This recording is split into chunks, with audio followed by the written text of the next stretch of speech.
it's not in my mind.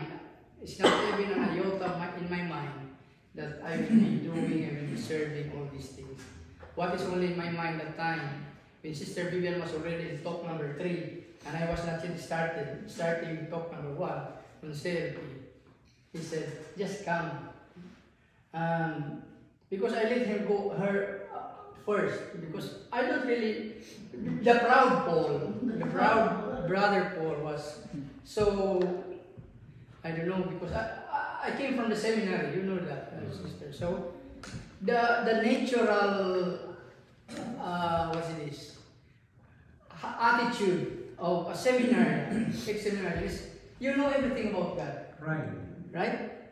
Pride, that's why I'm saying. So I said to Sister Bibi, oh, I know that. So, that was me. But when I integrated on talk number 3, and Brother Rod here fast-tracking talk number 1 and 2 so that I can cope up with Sister Vivian. Still my mindset is, I've learned that already, and blah, blah, blah, etc.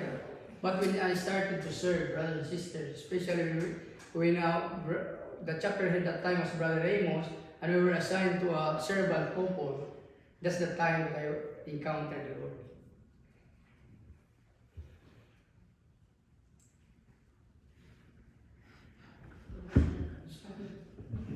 In that moment, brothers and sisters, I realized that not all that I've learned in the seminary,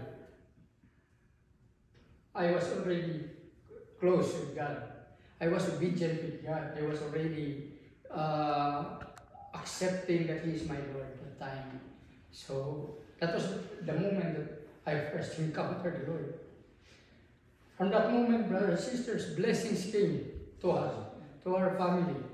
And it's undeniable, you know. We came to this country without any relatives, but we found Couples for Christ, who became our family. Amen. So from that time on, we keep serving. Even just a little effort we can. No. I have been told now, Sister Vivian, kahit malit lang yan. Let's go.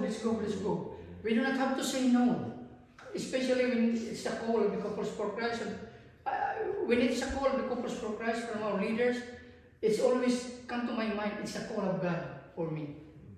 It's already a call of God. So kahit saan yan, much we want to go there. You know, we were only hindered by our schedule, maybe by our work, but still our desire to go there is still there. That's the blessing that I can share to you, brothers and sisters. And if you accept that blessing, you know, brothers and sisters, it's an ending blessing. It's an ending blessing. Kaya sabi ko, Sister Vivian, kahit ano pa yan ang pinakamaliit na servisyo sa Couples for Christ, let's go. Huwag natin hindihan yan. Kasi dyan tayo eh. Yun at yun lang ang ating pwedeng maibigay sa Lord sa ating mga biyaya na natatanggap. With that, brothers and sisters, that was my realization during the conference. We attended so many conferences already, Virginia, Canada, and so on and so forth. But doon lang tugmay.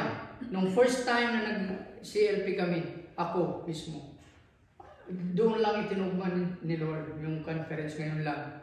Kasi service ang ano dito eh, ang kanilang pinaka-general topic. So, yun, brothers, ngayon ko na-realize na this is it, this is our life already. So we have to commit whatever it is.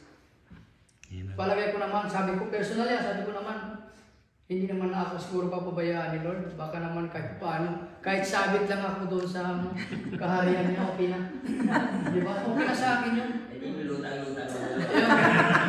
Ganun lang ako, okay lang. Sabihin ko kay Lord. Yeah, that's true. Mayroon akong pare na lagi din pinakikinggan sa Pilipinas, si Father Fidel Ruara sa Bulacan. Siya ang parish priest ng Lasalite Parish del Monte, Bulacan. Yeah. Yun ang sabi niya, don't give up. Even just your finger, sabi niya na sasabit sa kaharian ng Diyos. Okay na yan. Huwag ka na mangarap, sabi niya. Basta nakasabit ka na sa langit, okay na yan. Hindi ka na yung bibitiwan, Lord. Amen. Yun lang, brothers and sisters. Sana ma-realize natin ito lahat na ito lang ang serbisyo. Napakaliit lang hiningi ni Lord sa atin. Napakaliit. Sana suklian natin kahit gaano kaliit sa ating palagay. Suklian lang din natin. Okay? Thank you. Isang baksak!